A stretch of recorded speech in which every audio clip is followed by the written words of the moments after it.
Good morning Hindustan. दोस्तों, घड़ी ने सुबह के 6:15 बजा दिए हैं और ये मैं मानता हूं कि आपकी आंखों से नींद हट चुकी होगी और मेरी आवाज आपके कानों तक जा रही होगी। जी, शायर ने क्या खूब कहा है। कहते हैं कि चले चलिए कि चलना ही दलीले कामरानी है। चलिए चलिए कि चलना ही दलीले कामरानी है और जो थक कर बैठ जाते हैं वो मंजिल पा नहीं सकते।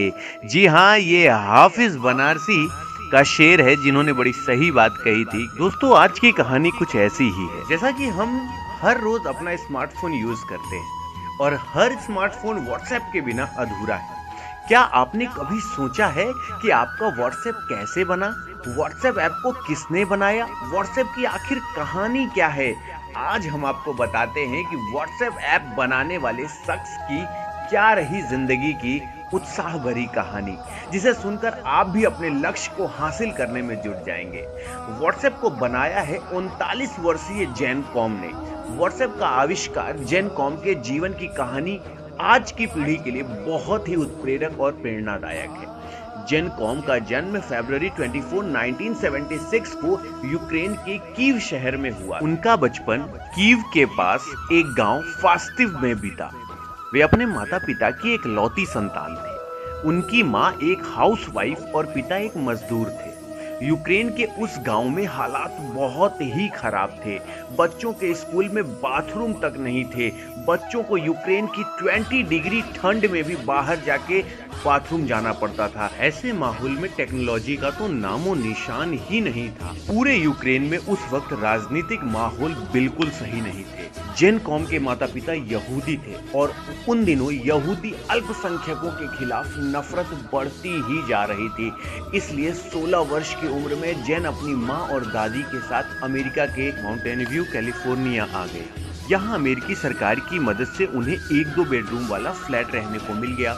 अमेरिका आकर उनकी माँ बेबी सिस्टर का और जेन कैम खुद एक ग्रोसरी स्टोर में क्लीनर का काम करने लगे। 18 वर्ष की उम्र में उन्हें प्रोग्रामिंग में खूब दिलचस्पी हो गई। उन्होंने सेंट जोफ यूनिवर्सिटी में दाखिला ले लिया। जेन कॉम एक साधारण स्टूडेंट थे। 19 वर्ष की आयु तक उनके पास कंप्यूटर नहीं था। उन्होंने पुरानी किताबों की दुकान से कंप्यूटर नेटवर्किंग का मैनुअल खरीदा और उसे सीखकर वापस बेच दिया। इसके बाद वे जेन अर्नेस्ट एंड यंग कंपनी की सिक्योरिटी टेस्टर के रूप में काम करने लगे। सन 1997 मतलब 1997 में उन्हें याहू में इंफ्रास्ट्रक्चर इंजीनियर की नौकरी मिल गई, जहां उनकी मुलाकात ब्रायन एक्टन से हुई। दोनों ने 9 साल तक याहू के लिए कार्य किया। अब उनके पास करीब $4 लाख की सेविंग्स हो गई थी। सन 2009 यानी 2009 में दोनों ने याहू से इस्तीफा दे दिया यानी रिजाइन कर दिया और 1 वर्ष के अवकाश पर साउथ अमेरिका घूमने चले गए।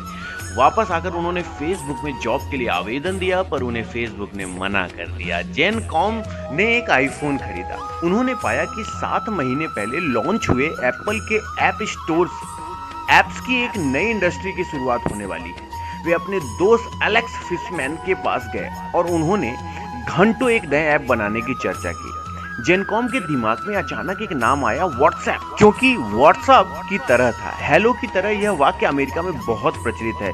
जब भी दो लोग मिलते थे तो वो कहते थे व्हाट्सएप, जैसे कि भारत में अक्सर कहा जाता है और क्या चल रहा है।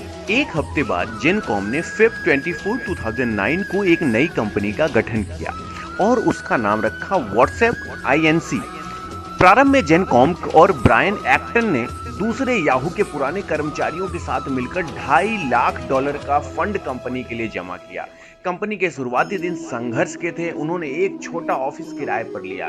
हीटर्स की व्यवस्था नहीं थी, इसलिए कर्मचारियों को कंबल पहनकर ही काम करना पड़ता था। सन 2010 में यानी 2010 तक कंपनी केवल $5,000 यानी $5,000 प्रति माह कमा रही थी।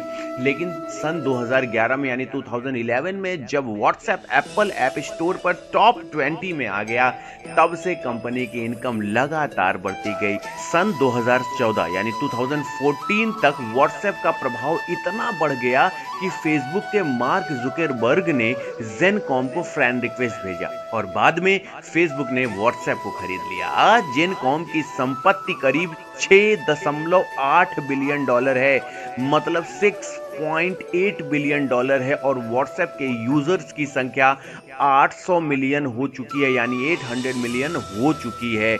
नवंबर 2014 में जेनकॉम ने $1 million the free BSD foundation को और $556 billion silicon valley community foundation को SVCF को डोनेशन में दे दिए। तो दोस्तों यहाँ पे आपने देखा कि एक खाक से फलक पर इंसान पहुंच सकता है अगर उसकी इच्छा शक्ति है तो।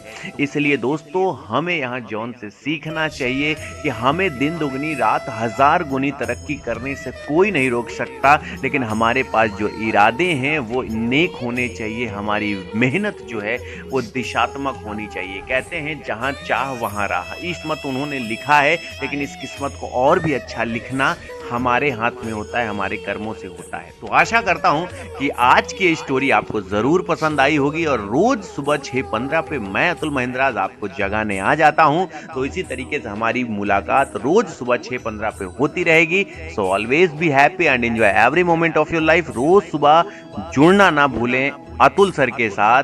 तो कल फिर मुलाकात होगी, समय यही होगा, सर यही होंगे, लेकिन एक नई कहानी होगी जो हमारे जिंदगी में एक नया रूप लेकर आएगी। तो चलिए कल फिर मुलाकात करेंगे। आज के लिए इतना ही। Thank you so much for your love and support. Thanks a lot. Thank you so much.